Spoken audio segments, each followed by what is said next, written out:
What's up, everybody? It's Bust/Overvalued. That is key, overvalued. It's the CEO, Dustin Barkley and Brent Yamko here with Fantasy Smack Talk. So in this video, clearly we're going to go over guys that we think are just going a little bit too high for our likings according to their ADP at this point. So Dustin, just go ahead and start us in. Start us in? Yeah, whatever. And for those of you that don't know, ADP, average draft position. Paul Goldschmidt is our first guy. His average draft position right now is in the top 40. You know, we like Goldschmidt, we do. But that's just a little scary for us just because of how up and down he was last year. Yes, the potential for huge home run power is there, but I think you got to proceed with caution with him. Unless he slips in the draft a little bit, I would go with a little bit more proven guys. But we do like Goldschmidt. Don't get us wrong. Another guy that's going way too high for us, and that's Headley with the Padres. You know, last year was a career year. It was almost 3 times as many home runs as he's ever hit in a year, double the RBIs. So, I mean, clearly he had a great year. With that said, we'd like to see him do it for a few years before we're really putting this 40 ADP on him. And the Padres agree with us. They're in contract negotiation talks. And apparently the two parties are way far off because I don't think they believe it either. Wow, did he have a good year on a contract year? It's shocking. Shocking. Next guy, and this one is a little scary having him on this list because his ADP isn't terrible, but Roy Halladay, he's going right around 40 to 50 ADP range, which it seems pretty reasonable. But the main reason we want to talk about him is because he's definitely a name guy at this point. And, you can get in your draft and you can get panic around the 4th round or so, see Roy Halladay's name and just go for it. We don't necessarily hate that move, but at the same time, he just really fell off last year, and we're not sure if he's going to come back. So he's just another guy that unless he slips, we say leave him alone, let someone else take the gamble on him. All right, another guy that had a career year, if you're seeing a little consistency, and that's Encarnacion. He had 42 home runs last year. I mean, the power was just ridiculous, and he's getting drafted, right around 28. Because he had 42 home runs last year. We don't see that happening again, so don't pay for a guy based on last year's numbers. You got to think what they're going to do this year, and we just don't think he's going to be hitting over 40 bombs again.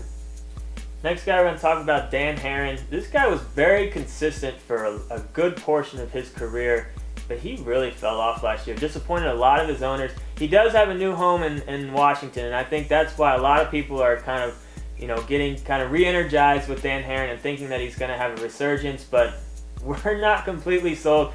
I do think he will have a good year, but ADP right around 100, that's just a little scary. Again, unless he slips, let someone else take the gamble, but we'll see what he does out there in Washington. All right, next guy we're going to be talking about is Jim Johnson. The league leader in saves, you got to be thinking that, you could have some value this year. But again, the price that you got to pay for him, we just think is too high. We don't see him cracking 50, maybe even 40 saves this year. It's going to be tough. We think the Orioles aren't going to win nearly as many games and have that magical season they did last year. So proceed with caution with Jim Johnson. Next, we have Anibal Sanchez. Now, this is a guy that has had a little bit of hype around him throughout his career, and he's just been very mediocre. One might say the Nick Swisher of starting pitchers. Why are you hating on Nick? There we go. Always hating on him. His K rates aren't that great. His ERA's never really been that great. He's just, when you get to that point in the draft as far as starting pitchers go, and he's gone around like 150 or so, which isn't terrible. But when you get to that point, go with the youngster that could potentially be, this year's Chris Medlin or something like that. I don't see. We do love Medlin. Chris Johnson or Anibal Sanchez, not really a guy that we want to mess with unless he's grabbing him with one of your last picks. All right, I'm going to stick with closers, and we got Mott. He's going about 86 overall, which, is right around where closers should start be going off. But he's going over guys like Papelbon, Romo, Joe Nathan. We like all 3 of those guys over Mott. We don't think Mott has a stranglehold on the job by any means, so we would just say take those other closers instead of him. Whoa. Calm down before I say this next name. Bryce Harper. Whoa, calm down. Look, we know this guy is potential of being, first round value. Obviously, huge upside with him, but he's still extremely young, still learning the game, and he's getting drafted in the 2nd round.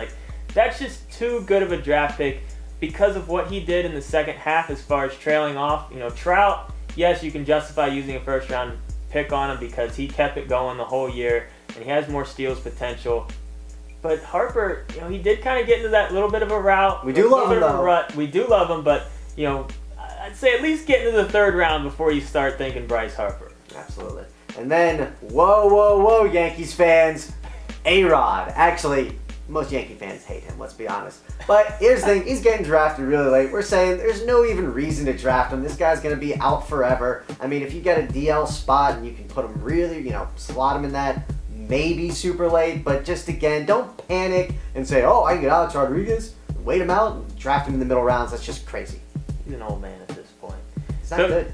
Again, this is bust/overvalued. We do actually like some of these guys. All Harper hate direct towards Dustin Barkley. That's fine. I'll take a little bit of it. I won't be drafting him in the second round, I can tell you that much.